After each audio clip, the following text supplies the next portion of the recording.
All right, so call to order, and if everybody could please join us in the Pledge of Allegiance.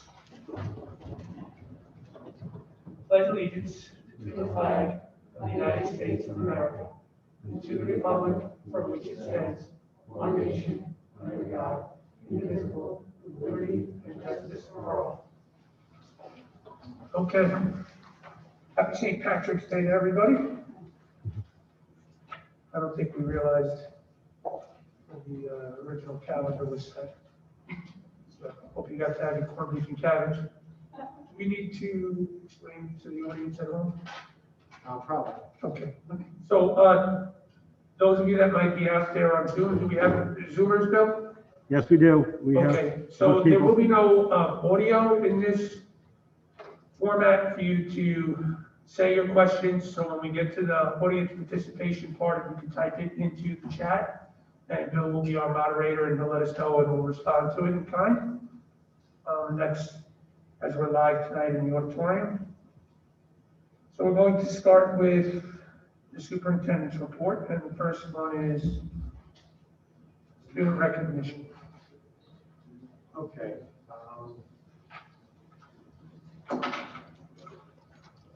Bill, I want to share. What's that? No, I thought I would be able to. Can I log into that?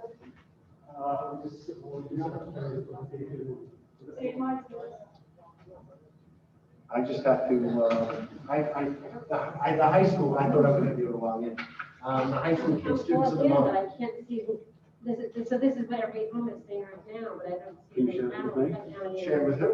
With Bill. Yeah, you got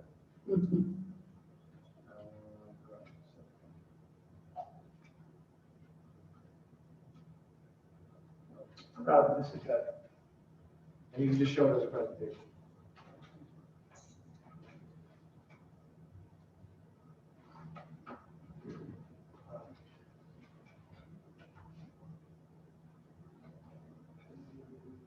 So we had two different presentations, brief presentations, acknowledgements, if you will. So, Ms. Bengonia, do you want to do the high school? You do that, present, and then if you could just advance forward. Sure.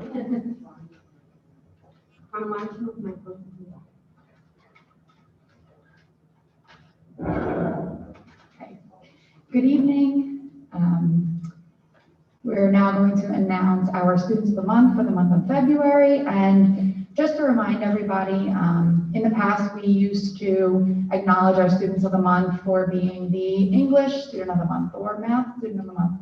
And to be honest, when I called some parents, they asked me what subject did they get it for. And there's really such a change now that we're not looking for a specific subject. We're looking for the whole student. And that's really the IB learner profile traits that we've been talking about and instilling and infusing into our culture here at Santa Maria High School. So it was really exciting to be able to have this conversation with all these parents and the kids when they come in.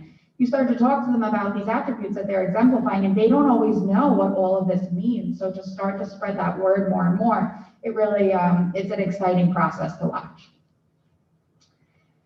So this is Riley Keller. He was recognized as being a balanced student. He was recognized by Mrs. Romaine. He is part of the Boy Scouts. He really does exemplify a balanced student. So congratulations to Riley.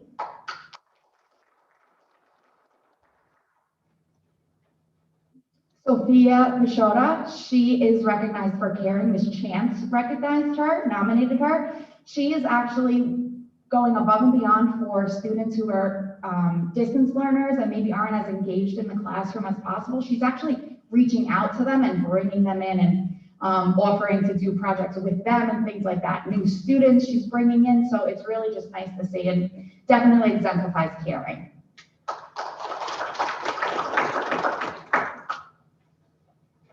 Nady Rodriguez Barrientos is a communicator. She does not just communicate in English, she communicates in Spanish also. And she was recognized by Ms. Harrison, And her other teachers also say how great she is and positive influence in the classroom. In all of her classrooms, she's able to really kind of bring them all together. So it was great to talk to her and explain how much of a positive impact she's having on all of her classes.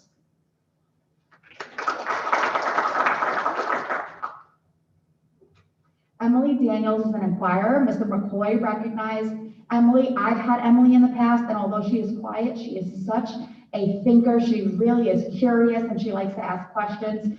And she is the epitome of a lifelong learner. She loves learning. So I think that was very fitting for her. Congratulations, Emily.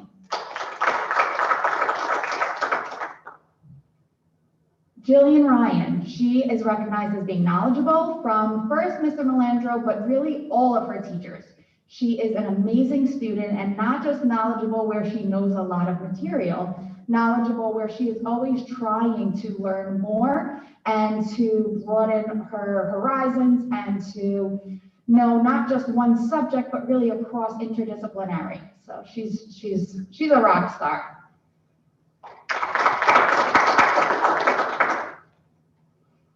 Brianna Bonventry, she is open-minded. To be honest, I recommended her. I also had Mrs. Perry, she recommended her also. Brianna walked into my office one day and started throwing some facts at me about hunger and how we have to run a food drive, and she wanted me over, let's do it. And if you actually look on the high school Twitter page or in the main lobby, you'll see the pot of gold at the end of the rainbow, which is what our CM Impact, Brianna led it, our food drive for this month. So she did a great job. Really represents open-minded. She's not just thinking about herself, she's thinking about the whole community and what she can do. And so great big congratulations. Sebastian Aiello is recommended from Ms. DeMayo, and she said that he represents every single character trait there is. So it was hard to pick, but principled is the one that we went with. And he was so excited when he was first announced that he came down a few times during the day just so that I could make sure that I was able to get a picture of him and we were able to celebrate. So I was very excited. Congratulations. Richard Spivak. Richie is being recognized by Mr. Mack. He's the first one that actually brought him forward. He is a reflective student. Although sometimes he doesn't want to push himself so much, he's able to recognize that and figure out why it is that he doesn't necessarily want to. And he actually said, well, I want to think about some more interesting books, things like that. He had a list of books with Mr. Mack and started reading them because those are the things that interest him. So the fact that he is reflective is really just showing that he is willing to go above and beyond, and he's willing to really think about the whole process. So congratulations, Richie, we're proud of you. Matthew Nelson is a risk taker. He is the reason we had our talent show. He put it all together. He organized it. To say he is a risk taker is perfect to describe him because he didn't know what he was getting into, but he knew he wanted to do it. And he overcame many obstacles and talked to many people, which probably was outside of his comfort zone, but he did a great job. And we all were able to really appreciate it when we saw that whole performance. So thanks, Matthew.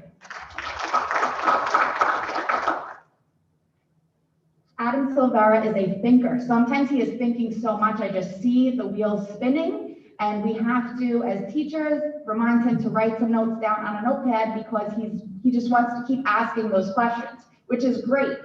He usually asks the questions that the other kids are really thinking about also. So to say he is a thinker is very accurate, and he was very excited. Mom was very excited when I made the phone call. So congratulations, Adam.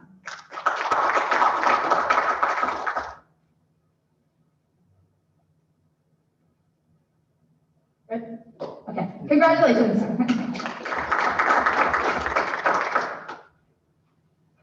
Thank you. Thank you, Ms. Mayoga, and congratulations to all the students. The next presentation we have is also for students who are recognized for the IB Learner Profile of Caring at the middle school. So, baby? Good evening, everyone. So at the middle school, we recognize students each month for a particular character trait. So this month, our character trait was caring. This is Molly Murray. Her teacher, Mr. Spicer, nominated her. Molly is one of the kindest and sweetest students I've ever taught. She volunteers every morning doing the morning announcements, and she's always respectful and kind. I can vouch for Molly. She's doing a wonderful job in the main office with the morning announcements, and it's a huge help.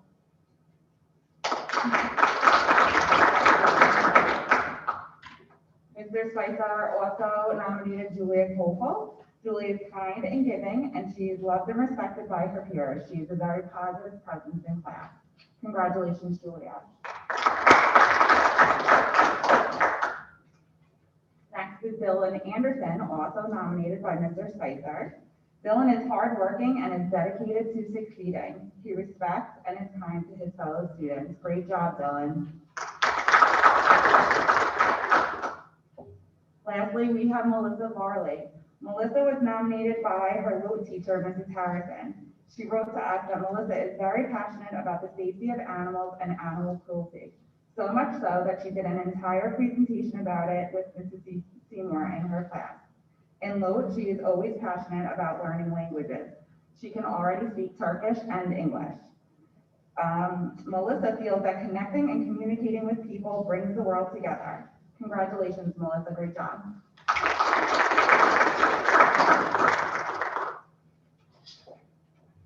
Thank you, Ms. Fabian, and to all the middle school students, congratulations.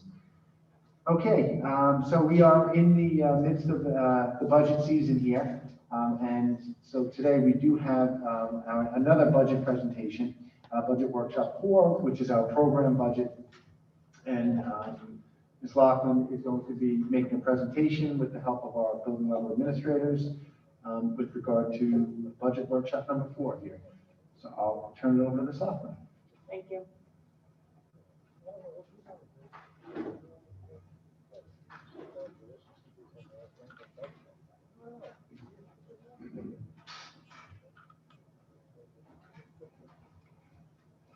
So tonight is actually our final workshop prior to the adoption of the budget on April 14th. That adoption, we will bring together all presentations that we've done thus far and explain what has changed from the original presentation that started back in January all the way through April. Tonight, we're going to go through the program portion of the budget, which is the largest portion of our budget, as well as updates on some of the revenue areas. So within the program budget, we're going to discuss the elementary budget, the middle school budget, our high school budget, go over the athletics and special areas, technology and transportation. We're going to review the tuition. We talked about some of that so far, but we're going to just give some updated numbers on that information. Miscellaneous revenues and the reserves and the impact that that has on our budget and balancing it, as well as go as to where we stand right now with the actual proposed budget. So the program component, as I said, makes up most of our budget. It includes all of our instructional salaries, our teachers, teaching assistants, paraprofessionals, everything related to transportation, all special education services, our athletics department, technology, co-curricular. So everything that's hands-on with the kids is part of our program. This is just a summary of the actual various expenses that are categorized within the component. As you can see, salaries is our largest expense, is at 75% of the budget as a whole. So there is an increase, and that's just due to contractual obligations. We do have some staff adds, which we will get into in a little bit. Benefits, that's benefits for all of those that are within the instructional component. And those are contractual increases as well. For health insurance, it's about a 10% increase. Our employee retirement system, teachers retirement system are also going up slightly, which add to that cost. Contract and supplies is fairly flat, as well as our BOCES costs, and you can see interfund transfers and equipment are minimal as compared to the budget for a whole. Just a quick interfund transfer. Those are expenses that help offset some of our federal summer programs for our special needs students. The district is responsible for a portion of that cost, and the federal government does pay for 80% of it. The other piece of that is the payback of the reserves, the $211,000 we borrowed from reserves this year to pay back our Chromebook. To purchase the Chromebooks, we will have to budget at this point in time $45,000 next year to pay that back. So that's why you're seeing a significant increase in that particular category. So with regards to class sizes and enrollment, this is the elementary school, which we've shown in years past, the different sections. Without adding any staffing or removing staffing, we kind of moved them around at this point in time. We're estimating another 100 students enrolling in kindergarten. We're doing enrollment right now. As we start getting closer to what the actual number will be, we will reevaluate this. But you can see that our current third grade of 76 students is 4 sections. We are proposing to move that, going into fourth grade down to 3 sections and taking a teacher from there and putting them into the first grade so that we can keep the current kindergarten at 5 sections. So we're just kind of moving people around for next year. However, should the enrollment for kindergarten come in less and allow us to run 4 sections, we will put that teacher back into the 4th grade class to keep them at 4 sections as well. This is a summary of the enrollment of the high school, middle school, grades 6 through 12 for the past 3 years. You can see we are having a continuous decline in enrollment. You do see in 9th grade, it does go up slightly, and that's due to the East Mauritius students that come over in the 9th grade year. So we are continuing to see a decline, but not any significant decline that we would be shrinking any class sizes or cohorts.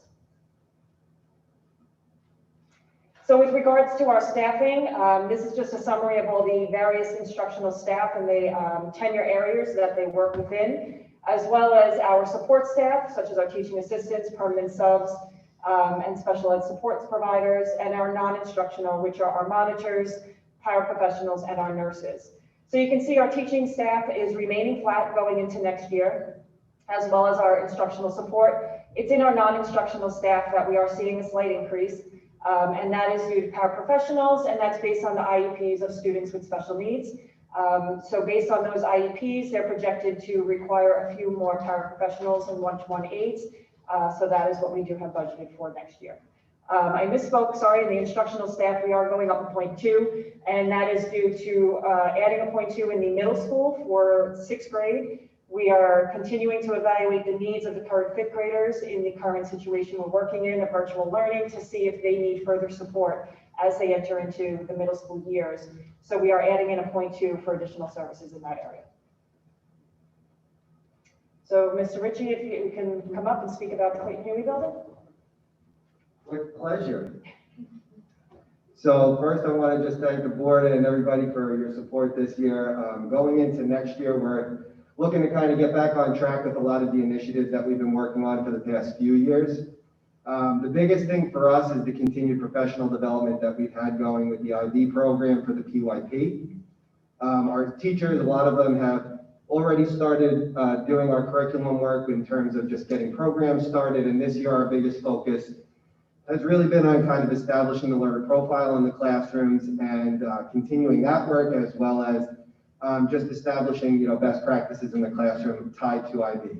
We're also going to continue our work with our Teachers College representative, Molly. She was a really great influence on our teachers for both reading and writing instruction in terms of giving individualized support to teachers, both on a grade level and, one-on-one support to give specific strategies that are working based on the needs that they have in the immediate now.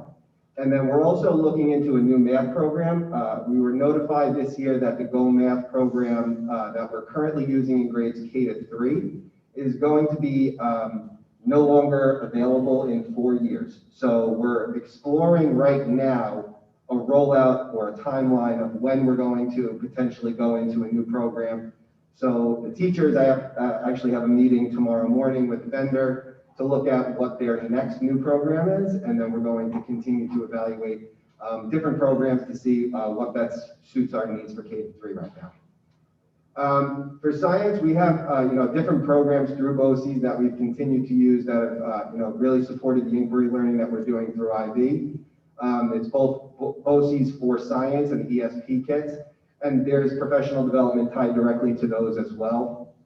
Both programs offer hands-on learning for kids and inquiry-based learning. That's really beneficial in the classroom, and the teachers, feel that the professional development they've gotten from there has actually been significantly helpful in just understanding the program as a whole and how to utilize it to meet the needs of the new changing standards. We are continuing our FLES K to 5. I keep going and popping my head into those classes every day to kind of see what's going on in those classes. The FLES, it's amazing. I walk in and I don't know what's going on, but the kids all do, and that's all that matters. You know, while I may not be bilingual, Miss Jackson knows a heck of a lot more Spanish than I do. I'm starting to pick up on little bits of it, but the kids are sponges and they're picking up on so much more than we are. So it's great to see their progress so far now that we're into our, I think, our third year since the onset. We also instituted No Place for Hate program. This is a new program to Clayton Huey that we started this year. So it initially began as a program that started with 5th grade student leaders. The 5th grade student leaders created a pledge that was pushed out to the entire school. They created a video to promote the program. And we're now looking to bridge the Clayton Huey student leadership program with the middle school and high school program to really supplement things like the Smiles program, as well as the leadership program with Mr. Winslow. So we're currently working on a program where we can have some of the middle school and or high school kids come down and talk to our Clayton Huey kids in some way to kind of, you know, foster that leadership, to get more kids involved in leadership type programs as they leave Clayton Huey. Instrumental and choral programs will both be continuing. They've been, you know, kind of adapting to the times this year, but we're definitely looking forward to kind of getting more back on track to what we would establish as the norm for next year. And we're hoping to bring back in-person performances, which will be very exciting. Library media services, Mrs. Craig, in her absence, we have some great staff members that have filled the role, but it's definitely been something that we have seen as a tremendous asset to the IB program as well, just promoting inquiry research and presentation tools and creating programs that foster that literacy learning through transdisciplinary learning for the kids. So it's great to see how she's been able to partner with the classroom teachers to get that work going. And lastly, technology integration is something that, you know, we've been working on, and this year, more than any year, we've learned a tremendous amount about how we can best use our technology to leverage it to meet the needs of individual students. We have found a bunch of different programs that are specifically tied to where a student is rather than where we're teaching. So while we can also teach to their needs and we're differentiating in the classroom, the technology is helping us to kind of double down on that.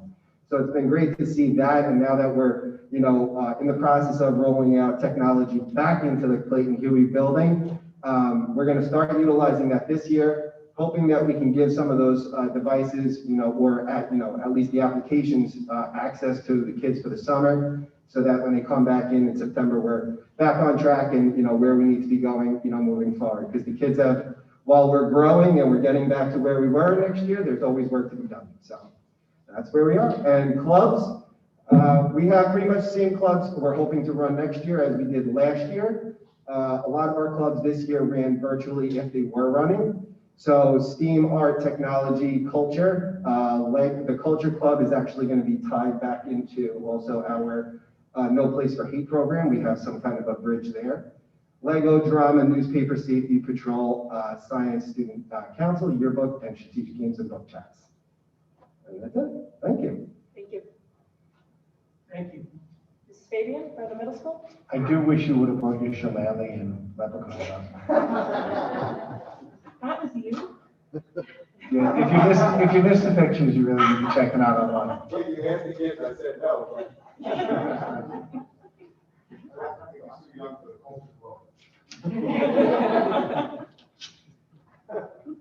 So I'm here to present tonight on behalf of Dr. Reggio and I. Dr. Reggio had a death in her family, so our thoughts and prayers are with her and her family tonight. And when we sat down to envision our return to the middle school last year, we thought about our acronyms, CMMS, and we quickly realized that a lot of our goals align with that. So C is for connections, we'll talk more about that, and middle years program, and the other end, mental health focus, and lastly, sports clubs and extracurricular activities. We also looked at our mission statement in the middle school that was developed back in 2016 by our site-based team. And we realized that this mission statement still holds very true to us today, and it's our guiding practice, and it's very appropriate for where we're going. So just quickly, I'll read that. Center Merchants Middle School strives to celebrate student strives to celebrate diversity in a student-centered learning environment that is rigorous and relevant while developing inquisitive, compassionate students who appreciate and contribute to the world in which they live, one student, one classroom, one interaction at a time. So of course, next year, one of our major focuses is going to be on our connections with our students and reacclimating them back into our middle schools full-time. We realize more than ever that those small and those tangible interactions that we have every day are what really help connect our students to school, but also it helps connect our teachers and our staff to school. We're super excited about the one-to-one technology initiative. By this Friday, every student in the middle school should be fitted with a Chromebook. And this has been, again, with the focus of connecting with our students when they're here with us and not with us. And next year, we're going to continue with that initiative as well. Our middle years program and academic offering. So the focus there is on fostering student agency and learning through service. This week in particular, this came to life in the middle school. Every day at 1:45, we've had a different student presentation on their MIP community project. It really has been a great way for our students to bring to life the character traits that the middle year program embodies. We're focusing on our emphasis on the learner profile traits and on character education. We are going to continue with our monthly push-ins with our school social worker. We do a monthly video highlighting the character trait. And we're also, again, going to continue to recognize our students and work with them in our site-based team and try to figure out more ways that we can focus on that within our school program.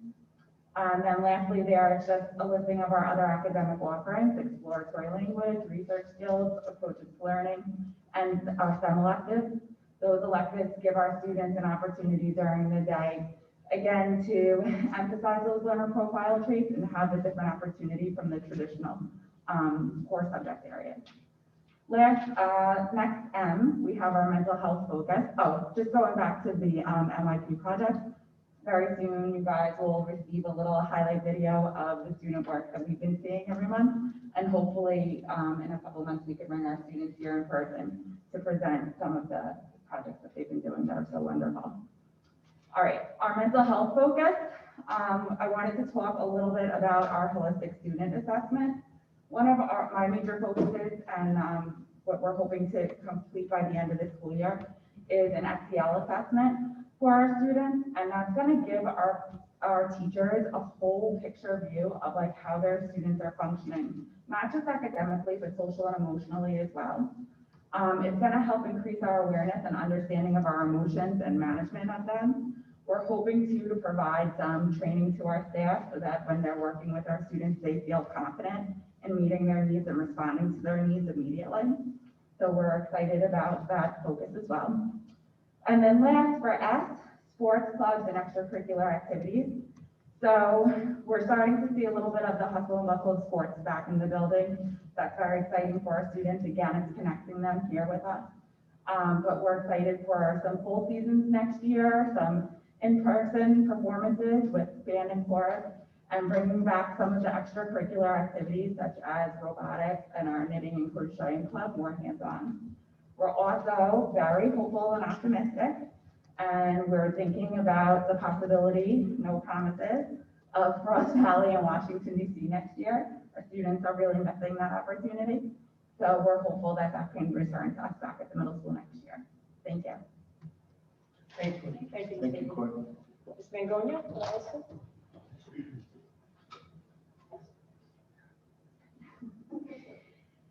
So to represent the Seven Ranches High School, the main focus that we have really been, that has been guiding us is the International Baccalaureate program. And not just the diploma program for specific students, but for the entire school, the entire culture.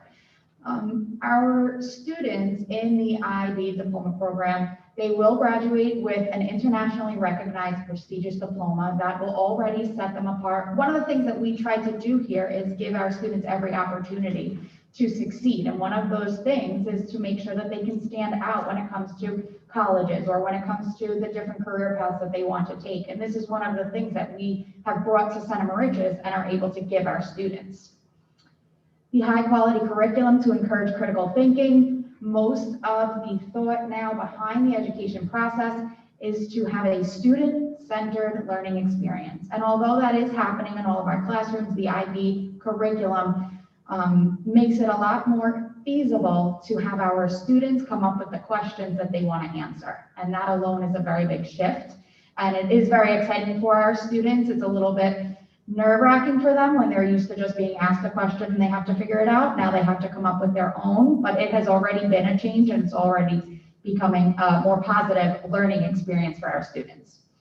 Our CAS program, Creativity, Activity, and Service, is similar to our CSIP program, but it's really when our students themselves take on a project and create the opportunity, whereas CSIP is more so the school district or different teachers creating an opportunity for students to volunteer. This is really taking ownership.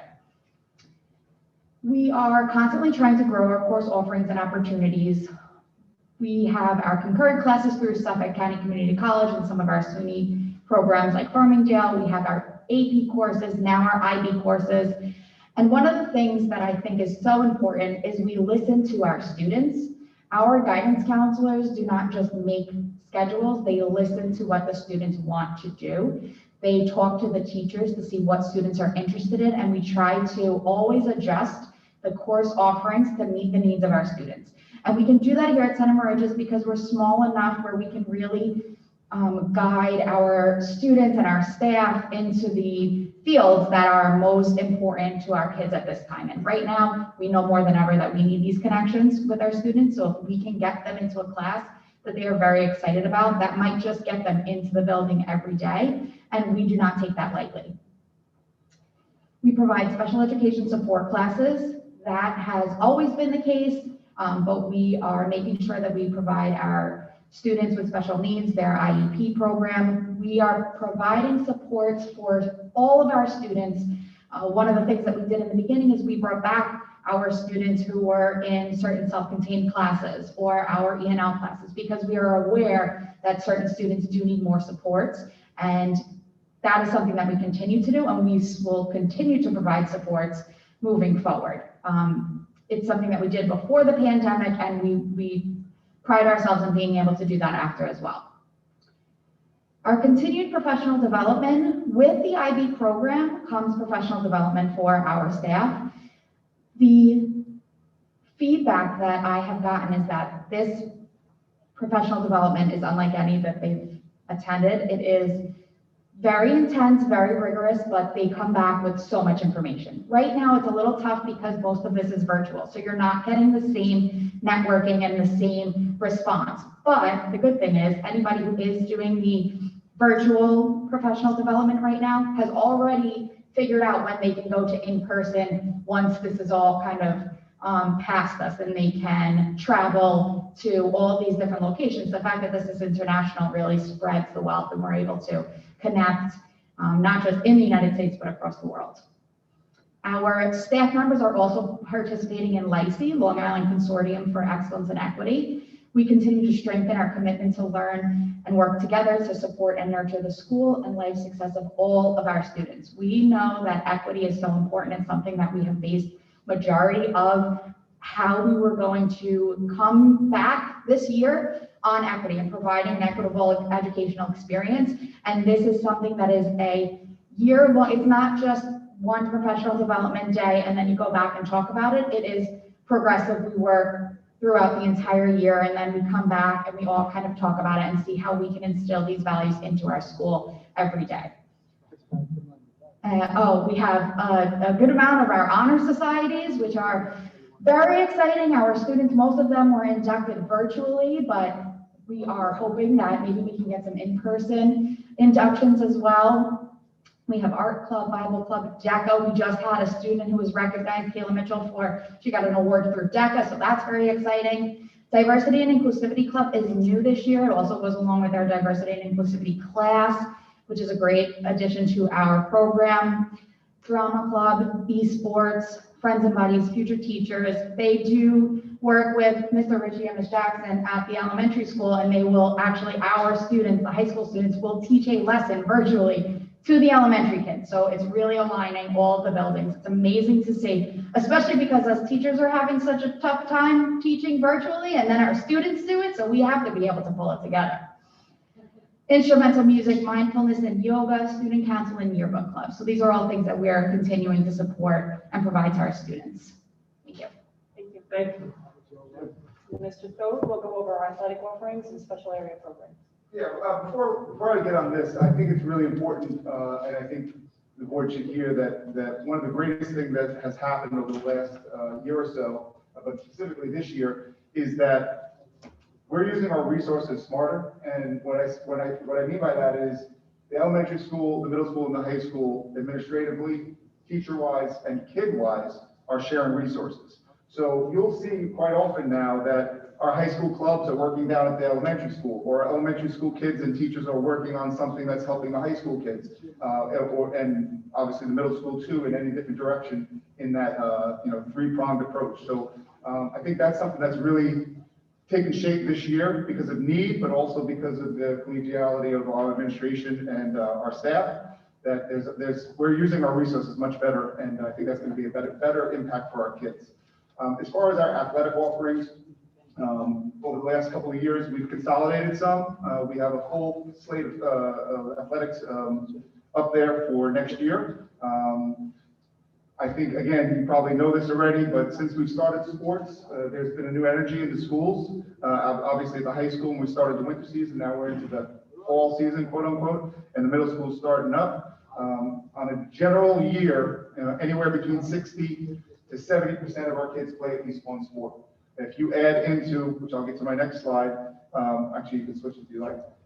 When you get into the music, the arts, the clubs, and all the different opportunities we provide our kids, K-12, but I'm specifically talking about the high school, we're probably upwards of 85–90% of our kids do at least one thing. And I've said this many times before in these presentations, our goal in any of our buildings is to get 100% participation of our kids with at least one adult doing one thing that's offered to the school. And we're going to continue to push that. And I think, honestly, through the experience this year, when we're talking about virtual, it's going to add another component to what we're allowed to do moving forward, even after the pandemic, to get our kids involved. So if you talk about athletics, music, art, clubs, all the different organizations we offer, all the different exposures we have, we're doing a lot of our kids at the high school and some even at the middle school. I'm not sure about the elementary school. We're working with different organizations outside of school, whether it's OCs or other organizations that are looking for feedback because of the pandemic or because of online learning.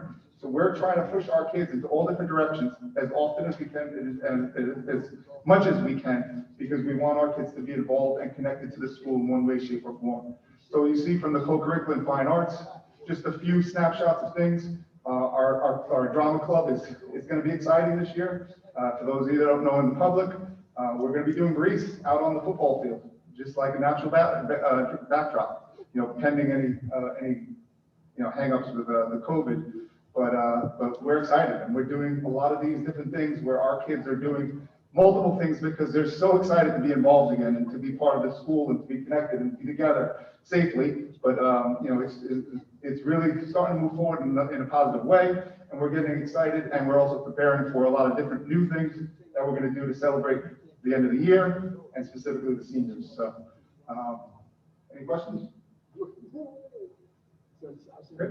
Thank you, Mr. Thode. We'll turn it to Dr. Soto for the technology budget. All right, good evening, everyone. I want to take a moment to really commend our teachers, our administrators, and especially our students for all the hard work that they've done this year. This has been such an interesting year in terms of technology, where we've asked teachers to really shift their practices, instructional practices, assessment practices, literally what they do on a daily basis to conform to whether it's a hybrid model, whether it's a pure distance learning model, which is something that obviously we've all experienced in March. So I live with a teacher and I know how difficult it is. So I really want to take a time just to really commend them. Thank you for your efforts, and thank you for really just shifting sort of your mindset to conform to the conditions that we had as a result of the pandemic. So the 2020-2021 school year was a really exciting year for technology because we were asked to address some of the needs by providing resources to our teachers and our students so that they can access either a hybrid model or a pure distance learning model. So this year we added, and I can't believe I'm actually saying this, but we added 1,100, well, we're potentially going to add 1,100 new Chromebooks to our inventory. So that came in a lot of different phases. Initially, at the close of last year, we purchased 100 devices, and then we were very fortunate to get a donation of 174 devices. And I have to thank Mr. Kelly for reaching out to us and actually giving us that contact. And of course, Dr. Massaro for reaching out to the individual, which is an organization on the East End that was just donating Chromebooks to districts that were in need for student access. So that was great in terms of the donations that we received. This year, we know that the board allocated out of its reserves $220,000 for the purchase of 450 additional Chromebooks. We actually have some Chromebooks that are coming in from our improvement grant. So we purchased an additional 115. And then we have another 61 coming from Versa. And we have another 219 that we actually just put in the order for remaining funds that we have from the smart schools. So Versa, Antonia, I'm sure you did the math. I'm hoping I hit the 1,100 with all the enumeration of everything I did. So in terms of the computer acquisition and providing devices to students, it's been a very exciting year. We also, as a result of it, had to increase the use of web-based instructional applications. So one of the things we looked at, and the entire administrative team looked at it, and teachers as well were part of this conversation, was that now we have such a reliability to utilize technology, we have to give our teachers and our students access to software that can help to facilitate that process. So we made a lot of different purchases. I believe I shared that with the board in terms of all the different software applications that we're looking at, that we either purchased or we purchased licensing for this year, and we're going to increase that into the 21-22 school year. We also incorporated a BYOD policy this year, which is a bring your own device, which at the time allowed students, and it still does, allow students and staff to bring their own device to school and have access to our Wi-Fi. And the reason we did that was at the time, we did not have the devices in hand to provide a device to every student. And we realized that some students, despite the fact that we were providing them with Chromebook, they actually prefer utilizing their own device. So we still have students across the secondary complex, despite the fact that it's one-to-one, utilizing their own device because they just prefer their own device. So we're completely fine with that. So that's the BYOD. We also installed webcams to facilitate synchronous instruction. So one of the things we saw was that initially, well, we're still at the secondary complex, we're at a hybrid model, where obviously half of our students are home and half of our students are in person. So we were having a sense of like disconnect with the students that were at home and not in person. So one of the things we did is we provided webcams to all of our educators across the district to ensure that the kids at home can learn simultaneously with the kids in the classroom and vice versa. So that has worked out extremely well. Teachers are utilizing it, kids are utilizing it at home, and it really has helped to synchronize our instructional program.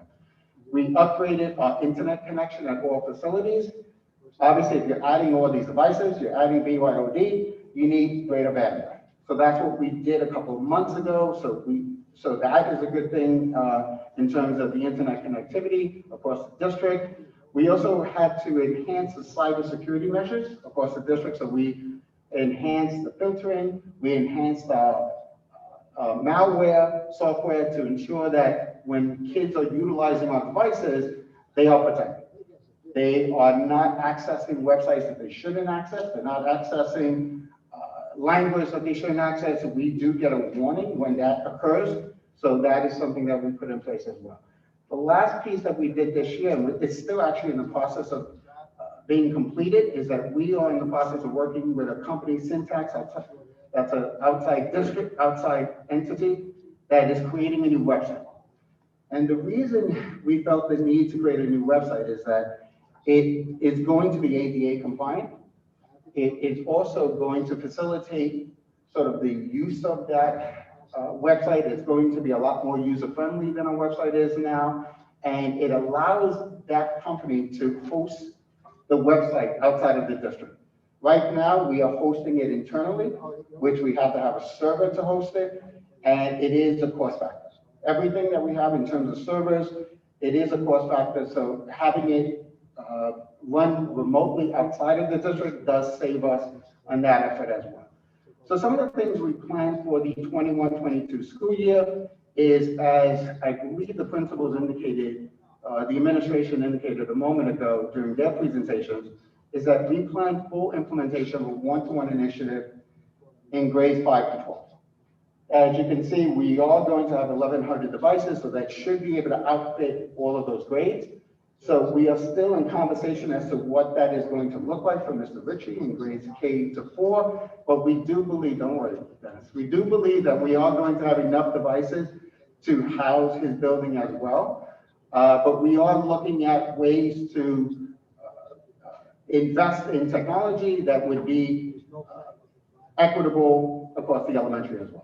So that's something that we're looking at next year. We're going to upgrade the servers at the middle and high school because we have something that's called VMware, which is a remote access for our staff to access their hardware, access their software that is really just housed within the district, within the servers. So we do have something like that that we're implementing for next year as well. And finally, we are looking at, and I hate to put this out there, but we are looking at a replacement schedule. I think we all know, and for those of you who have had this conversation with me many times, technology has an end of life. So Chromebooks will last normally three to 5 years. The end of life of a Chromebook is 3 years. We try to push 4 to 5 years out of them, but at that point, you do have to replace it. And that goes for every device that we use. That goes for our entire technological infrastructure that we have in the district. So Mr. Milkby, the technology committee, Mr. White, as well as Dr. Massaro and the entire administrative team, we are looking at building a replacement plan for all of our technology. Unfortunately, as we continue to make these advances in technology, we have to continue to reinvest in technology as well. So that's what we're looking at for the 21-22 school year. Now to cover transportation, I'll turn it back over to Ms. Flacco. So with regards to the transportation budget, another large portion of our budget, if you recall back in August of 2020, Attleworth did sell their company to Montauk Bus, which resulted in a new bus company taking over our routes this year. That contract holds still for this year and next year. Montauk Bus is abiding by what that price structure was set for with Attleworth. However, in the 21-22 school year, we will go out to bid, most likely late fall for the 22-23 school year. We will, and that is a obligation because of the sale of the contract. It is a requirement under the state education department. So what we're currently doing is continuing to evaluate the routes. Obviously this year, things are a little bit different with the minimum ridership that we have to maintain. But next year, as we start to get back to normal, we will be looking at routes for further efficiencies to see if there's any future savings with busing. We're using the efficiency study that we did at the end of last year in order to guide us with that, and we will be working with Montauk Bus on that as we start working for routing over the summer of 21. We're also continuing to use our intermunicipal agreements. Currently, Riverhead Central School District is transporting our 9 non-public schools, and we are looking to continue that, as it does provide a significant cost savings. In addition, in working with Montauk Bus, they have been able to consolidate some runs that they're doing with other districts for some other special needs students or special placements that we might have. So we're starting to see some savings in those where in the past it may have been one designated bus for 1 or 2 children. They're actually able to piggyback in with some other services they're providing with other districts and provide additional savings to us. So another thing that we'll start looking at in the future is exploring our mileage limits for the 22-23 school year. That does require an approval by the public in order to do it. And we do anticipate significant savings to be realized if we modify those limits. So that is a much bigger conversation, a longer conversation, but it is something we ask the board to start thinking about as we go into the 21-22 school year and start planning the following year's budget. So we're going to switch gears over to the revenue side of things. Tuition, as I said, we did talk about this last time. We do have some updated information with regards to where the actual rates will come in. So New York State Education Department sets tuition rates for all school districts using your exact expenditures from the prior year.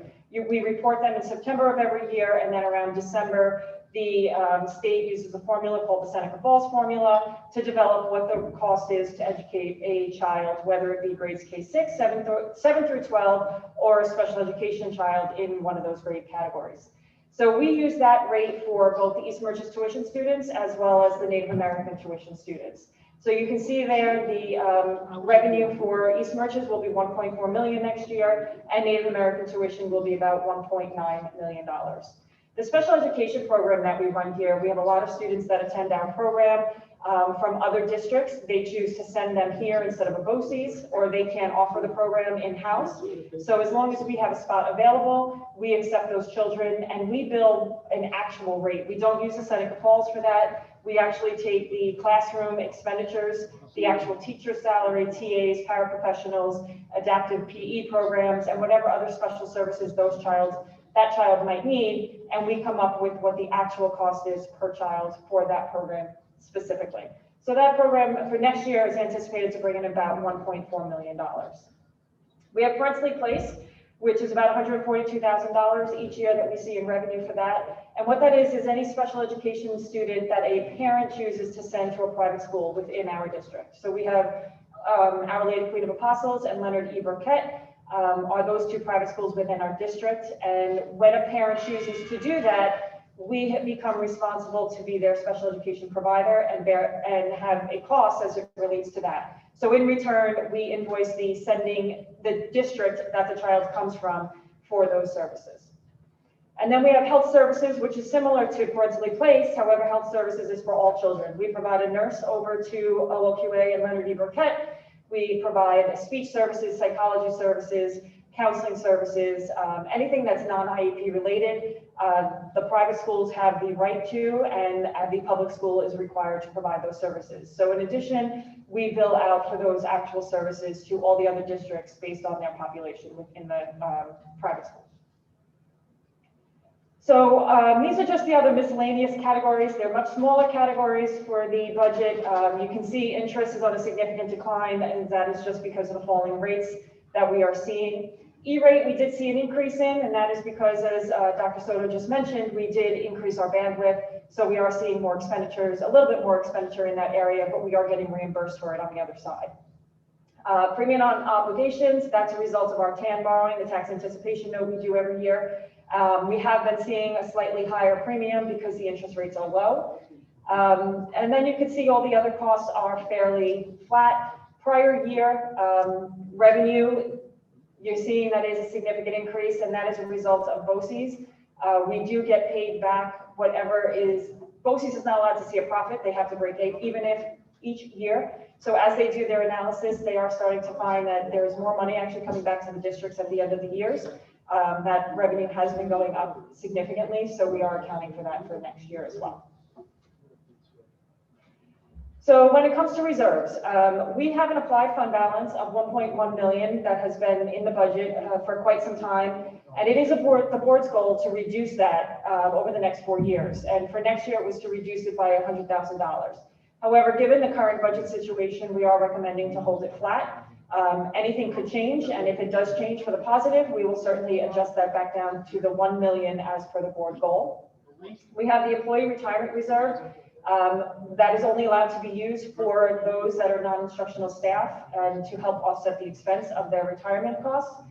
So we're looking to allocate $500,000, and I will fix that typo before I post it, for the 21-22 school year to offset the expense. We have about just over $880,000 expense annually with regards to ERS. And if you recall, for this current school year, we did allocate $796,000 out of that reserve. We did use it, but we do also anticipate paying it back when we close out the books this year with any excess funds that we see within revenues and expenditures. So for the 2021 fund balance, just to bring an update, as we have talked about this through some of these presentations, we do have some savings with regards to the programs we're running right now, but we also do have some additional expenses that we are incurring to reopen school fully starting April 5th. So we have updated our projections to take that cost into account. And we are seeing savings, though, in other areas due to virtual learners, such as in the special education area, based on placement changes, children that have possibly moved out of district, and some students not requiring one-to-one aids because they decided to stay home virtually.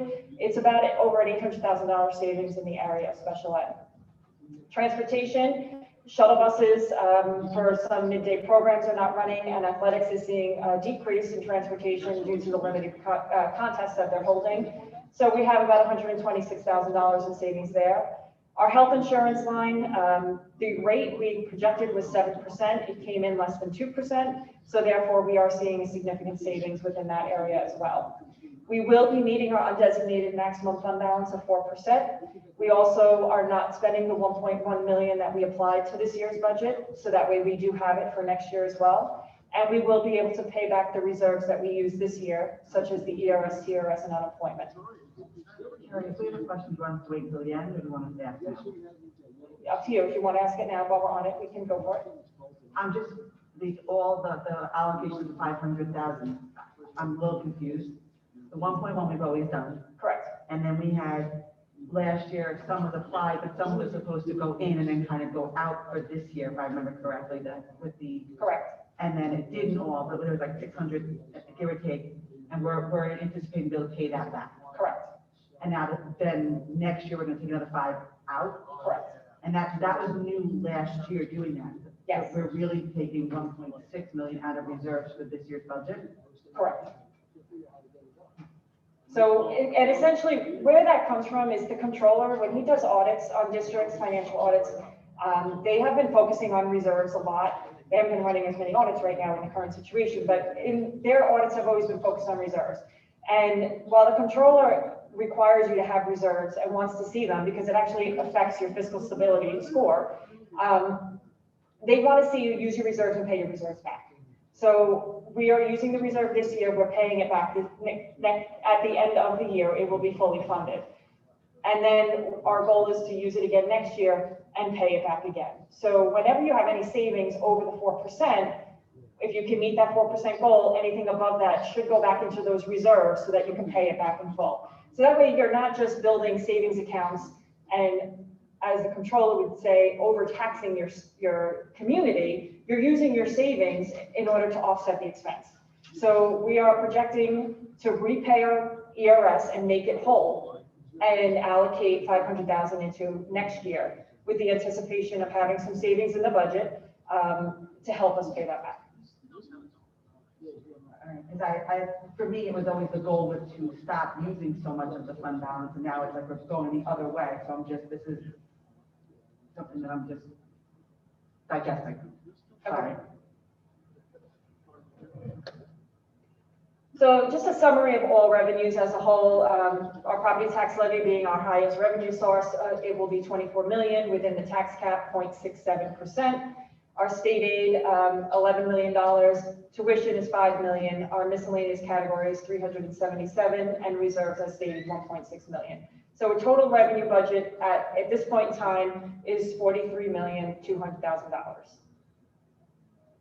So now as where we stand right now with the 21-22 budget, we are near finalizing it. We do have some outstanding items though that we're looking at. So some internal factors that will change the budget from now until April 14th when the adoption comes is retirements. Under the contract, retirements do not need to be handed in until April 1st. They could be handed in anytime thereafter, but there are certain criteria to meet in order to get certain incentives that are offered within the CBAs. So April 1, we will be aware of any retirees that may be happening that we don't know of already.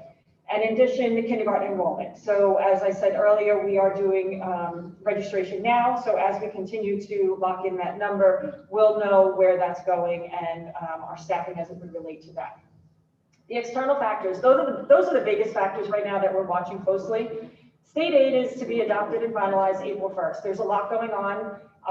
in there right now, which includes the impact of the federal stimulus package that was recently passed. So the legislation has come to agree, the House and Senate have agreed on a budget, and it is now being sent over to the governor for finalization. And there's significant funding within that. One of those is to start phasing in foundation aid. The state got a lot more money than anticipated when the governor put his budget out in January. So if they start reinstating foundation aid, all schools will be fully funded at least 60%. We are at just over 61%, but everybody will also get at least 2% of an increase. That 2% is about $150,000 for us. And then any other additional aid categories that might see increases as well. There's also currently, STAR is getting combined into there, and there's a deduction and an add back. The One House budgets are looking to remove that.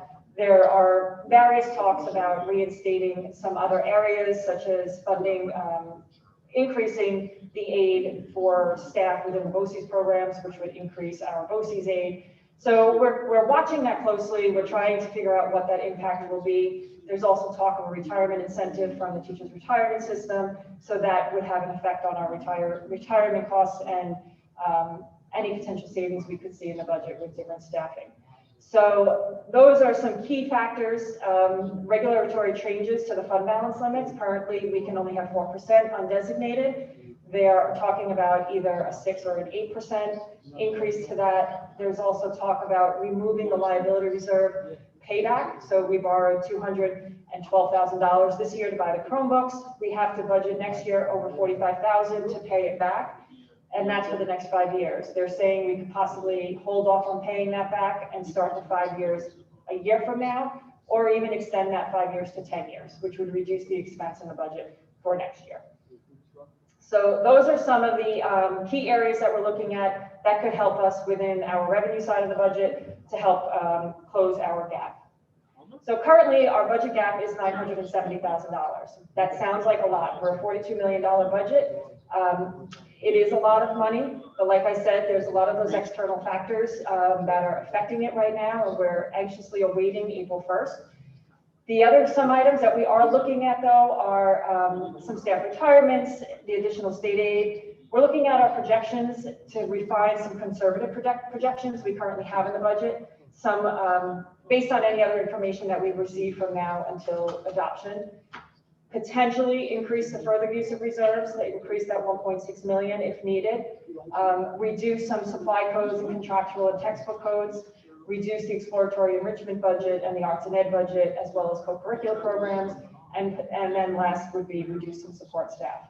So those are the areas we're looking at. We are starting to get down into the nitty-gritty of the budget lines to see how we can balance this budget for April 14th, but we do anticipate significant help coming on April 1st. So we don't want to commit to making any of these decisions at this point in time. So just the calendar, as I said, April 14th, we're going to bring forward a final review, bring all of these presentations together as one, present a balanced budget to the board for adoption, as well as the property tax report card. Any other questions from the board? So Kerry, this is a shortfall of 981, 120. If some of the, depending on what happens with the New York State budget, hopefully that'll be significantly reduced. We're going to talk extensively about this at the next presentation. We're going to talk about that tiered menu and the things that. Yep. Okay. Yep. So that's why those are the category items that we're looking at. Right. We're trying to look at the least impact on program.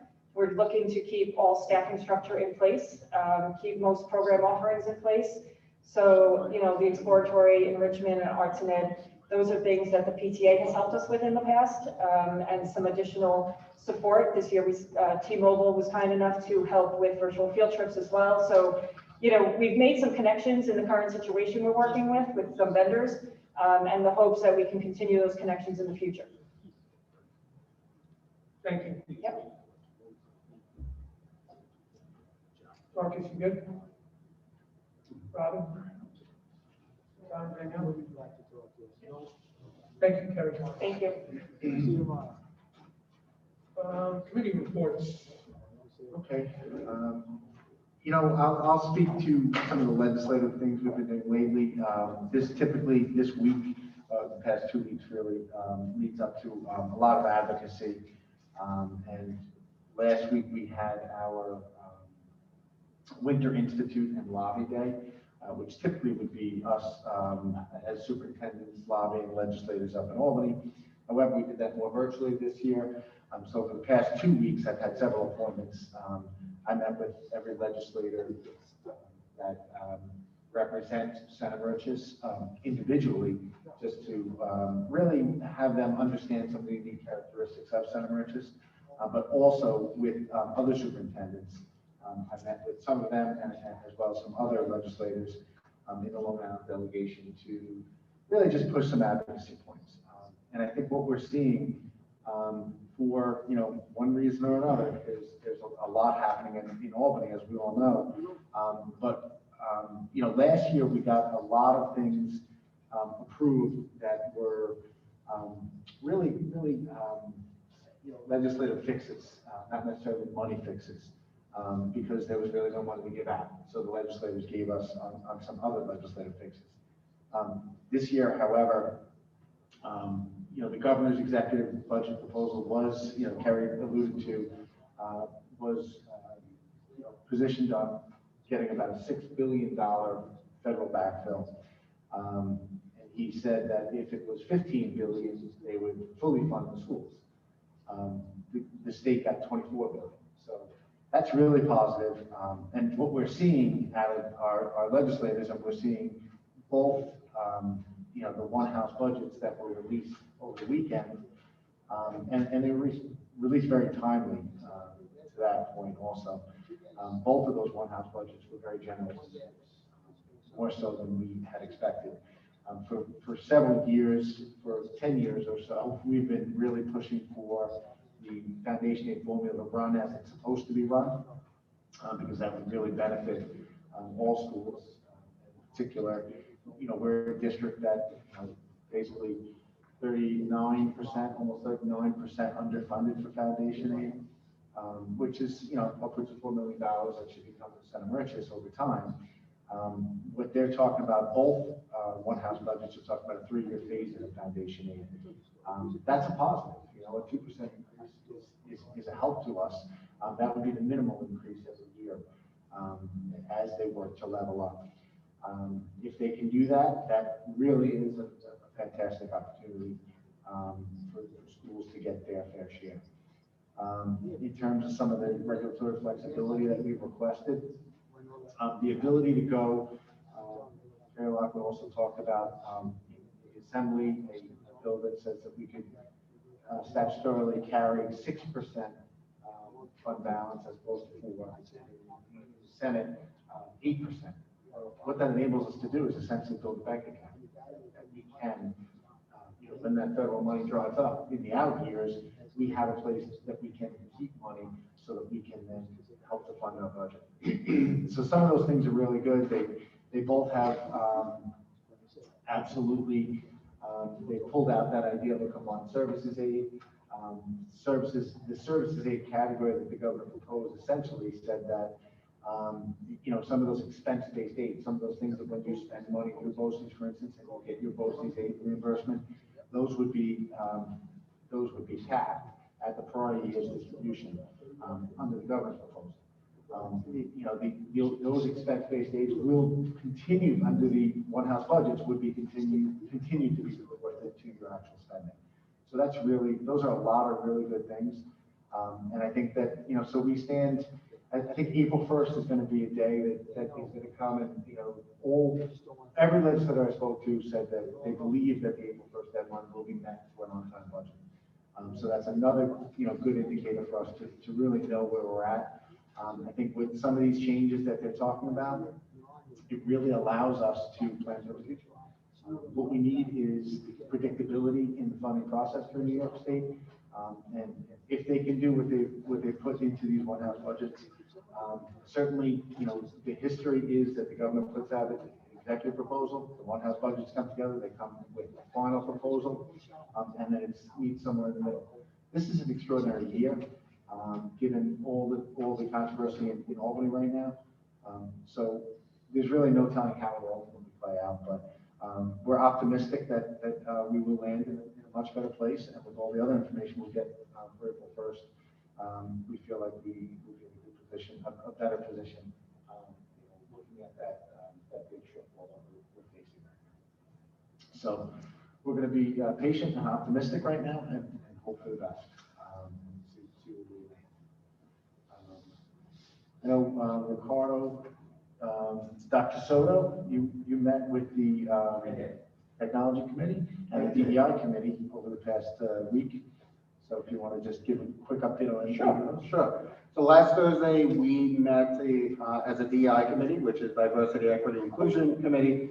And for some odd reason, Thursday was kind of a bad day for people because I had kind of low attendance, and I see someone on my committee shaking their head. So yes, so we did postpone a couple of agenda items that we were looking at closing out this last week, which one was the close of the book study that we've been conducting on STEM.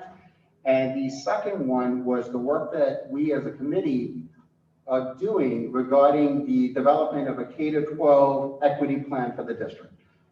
So that is something that we are spending a lot of time on, and I really needed all the voices in the meeting at the time to ensure that we had a vibrant conversation regarding that. So we did have to push those two agenda items, but we did have a really robust conversation regarding something that I attend. I'm actually part of the DEI professional learning community that is run through Eastern Suffolk BOCES. The facilitator is April Francis Taylor. And what it is administrators and colleagues from all over Long Island, predominantly Suffolk County, get together and we talk about some of the DEI efforts that we're doing in district. And at the last meeting, we had a really interesting conversation because we had two presenters that talked about diversifying the workforce. And so we had a really great conversation about what resulted from that. And predominantly, we looked at what are some of your hiring practices? How do you advertise for a position? What is the language that you use in the posting? How do you prepare your interview committees to react to candidates in an unbiased way? And the other thing that came out of that meeting was we in Center Moriches incorporated a training video for all of our committee, for all individuals that sit on hiring committees. And it's a training video that was developed by Eastern Suffolk BOCES, and it's roughly about 8 minutes long. It's not very long, but it's very well done, and it covers implicit biases. It covers anti-racist sentiments that committees may walk into a process with and not necessarily know that they're walking into that process with.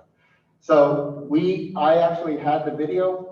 I spoke to Dr. Massaro literally, I think the next morning. I said, what do you think of this? Can I push this out to the administrators across the district to ensure that they implement it when they run hiring committees or future hiring committees? He, I think, responded to me in like probably 5 seconds. Absolutely. We forwarded it to the board. So it is part of our hiring practices as we move forward. So that is something that we talked about at the DEI committee. The individuals that were present, responded very well to it. And some of the things that we're going to look at in the future in terms of diversifying our candidate pool, in terms of getting individuals that are diverse. And it's not just necessarily recruiting them, but it's also, we talked about the process of retaining them. So how do you create an environment that's welcoming, that is inclusive of all positions? So that was a great conversation that we had, and our next meeting is scheduled for April 15th. And yesterday we had a technology committee meeting. Some of the things that we discussed at that technology meeting are some of the things that I discussed today. We talked about the distribution of our one-to-one initiative, which we just closed, as Ms. Fabian mentioned. We're going to close this Friday, which is great. I'm so happy about that. And so we're putting devices in the hands of kids, allowing teachers not only to utilize these devices as kids are home, but as they transition back into the building on April 5th, we are requiring students to come into the classroom with them. So that is going to develop another layer of instructional practices for our teachers, that now they have the technology readily available to them, where they can access things that they couldn't access prior to us providing that device to students. So that's a really exciting thing. We talked about that. We also talked about, we didn't not forget about the elementary. We talked about possibilities of things that we can do. As of this week, we are taking the remaining Chromebook devices that we have, the new ones, which is about 200, and we're reallocating them to the elementary so that they can have devices in the classroom. We are also waiting for the 219 that we ordered that should be coming in hopefully in the next month or so, and we're going to reallocate those to the elementary as well. So I think the elementary is going to be in a good place, hopefully soon. So we talked about that. The other piece of the conversation is, as we now grow in technology, as we add the devices, as we continue to add resources to our teachers, how are we going to continue to provide the support, the professional development, the resources that our teachers need? So I think everyone sees Mr. Nofi in the back. He wears a lot of hats. We have two technology individuals in the district. Mr. Nofi does a lot. He's predominantly at the elementary. We have Mr. Wright at the secondary. So we're just trying to really navigate how is that going to work as we now move to a more one-to-one initiative in 8 of our grades and possibly even more as we transition to the elementary. The other piece of the conversation that we had yesterday in the technology committee is developing a realistic technology forecasting in terms of how are we going to develop a strategy as to how to replace devices that are at the end of life, and how are we going to move forward in terms of 3 to 5 years as to how do we replace them. So that was the bulk of the conversation we had as the technology committee, and the next meeting is scheduled for April 20th. Thank you, Dr. Soto. You're welcome. Mr. Richard. So just a quick update from our emergency preparedness committee that's been going on this year. Most of the things that have been discussed have been potential upgrades in infrastructure types of things for upcoming years. Obviously, this year, we're not making many changes. We feel like we have a good plan in place, but we've also kind of morphed this into looking at what we're also doing, not just, you know, in terms of staffing, security and things like that, but, you know, what we're doing to support students also in, you know, in mental health needs and things like that. So kind of a blended approach with integrating the things that we have from our CSTs, our IST meetings, all, and our threat assessment teams, all of those types of things as well. Our drills are all up to date. As a matter of fact, we're actually ahead of pace because we decided to, since we're not able, because of social distancing and things like that, to do our typical lockdown and lockout drills. We're doing more verbal instructional drills, so we doubled down on the number of those drills since they're not as lively, they're not the same experience that kids are getting. So we're trying to make sure, especially, I thought this was something at the elementary school with the kindergarten, first grade kids that really haven't experienced this much, to go through that a little bit more in depth. So we've been doing that. And the biggest thing that was kind of something that's new to this year was our state plan that we have for our safety plan was updated slightly just because of new requests from the state in terms of incorporating things for our a shutdown type of procedure. Like if we do have to switch to a hybrid model of instruction, what our plan for moving to that for any particular reason, not just due to pandemic, but for any reason. So those have been updated. They're in draft form for the new amendments, and we're waiting for responses back to the state. We've already input our current plans and have made the amendments to the state, and those have been updated as well. Other than that, the rest of it is more, like I said, infrastructure and kind of response time plans and things like that. So everything's going well. Any questions on that? Great. Thank you. All right, Otherwise, I think the individual, in particular, the middle school and high school have been working within their buildings to facilitate the, kind of reintegration of all the students scheduled for April 5th. As you know, there's a lot of talk out there. There's a push. There was a study that came out of Massachusetts that brought up this idea of bringing the 6-foot social distance requirements down to 3 foot and indicating that there may or may not be or indicating that there may not be a significant difference in the transmission rates in those kinds of settings. So lots of information. Clearly, the guidance has not yet changed. CDC is seeking to actually do more studies on this. But one of the other things we really don't know about is the idea of what the impact might even be on contact tracing, if in fact they even did reduce the distance requirements, what the impact on contact tracing might be. However, we're continuing to remain kind of nimble and flexible and try to look at all options to see what we can do. And we are looking forward to, I think the plan's coming along well. Thanks to our administrative teams, our teachers who helped us in making these plans, as well as our custodial staff who is doing a lot of peeling of plastic barriers and mounting barriers and really doing a lot of work to try to get us ready for that opening on April 5th. But the setting up of the classrooms, making sure we've got enough desks in place, or coming up with alternative plans for that. There's a lot of coordination that must take place. I do want to remind everybody that one of the things we have seen in the news recently, however, is that when we do these things, yes, we are taking on additional risk. We emphasized that in our presentation last week. We have seen rolling closures in many of our districts due to exposures to quarantines. And so we just want to be mindful that even though the weather, the days are getting a little bit longer, they're brighter, the weather's improving, we do need to adhere to the protocols and the things we know that work out in our community. So I just want to encourage everyone that, we're not at the point yet where we're having those, attending parties, because we're seeing that those are the kinds of things outside of school when we're not masking and we're not doing the things that keep kids safe. I think that our record has been extraordinary. I would not jinx anything, but I think we have been spared large quarantines thus far.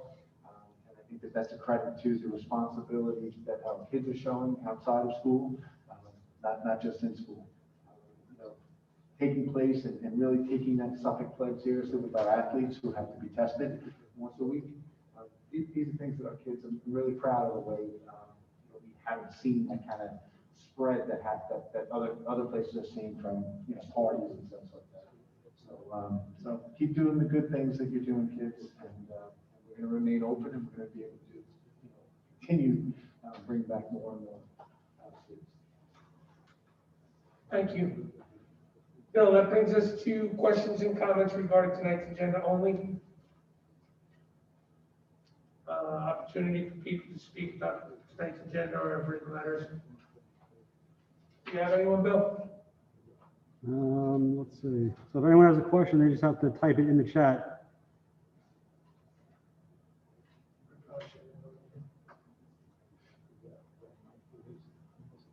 And we will have another opportunity at the end of the agenda as well.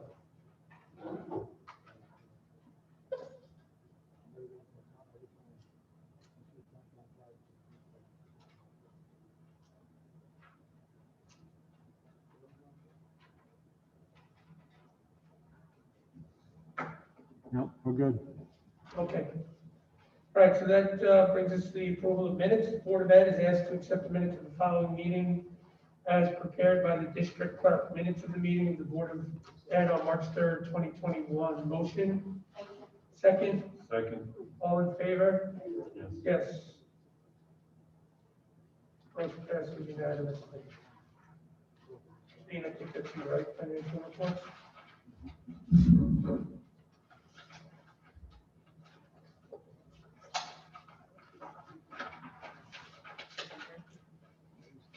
Financial reports. Be resolved that the Board of Education, upon the recommendation of Superintendent of Schools, accepts the following financial reports. A, Student Activity Treasurer's Report for February 2021. B, Internal Claims Audit Report, February 2021. C, Treasurer's Report, February 2021. D, Budget Transfers. Motion? Second? Second. All in favor? Yes. Yes, motion passes unanimously. Consent agenda. Be it resolved, a motion to approve the consent agenda, asterisk items, or consent agenda items. Consent agenda items are approved by a single vote unless they are removed from being a consent item prior to vote. Motion? Second? All in favor? Yes, motion carried unanimously. I do just want to talk about, right under personnel, so Roman numeral 10, and just a couple of things. You do appreciate that Dr. Soto, your great patience with us, as we know your contract is expiring in June, and well-earned extension for you for the work that you've done for us. And I don't know if you're picking up at home, but Dr. Soto has a new title as well. And we want to congratulate him on that, on getting his doctorate.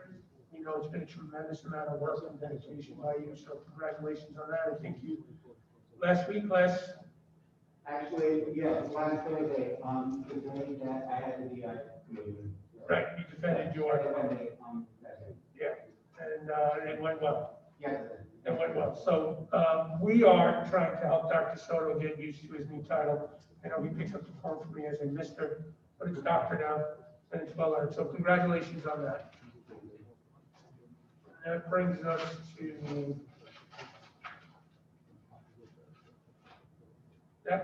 to the general public comments. So if anybody wants to type a question in on anything, any board business, you have a letter that you wanted to share. You don't have anything yet, Bill? Okay, we'll give them a minute or so.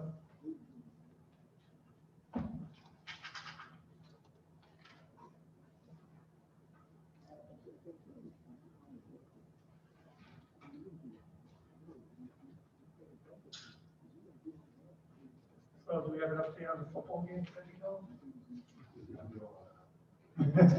Do we have any other sports? Boys soccer league, they won. Volleyball.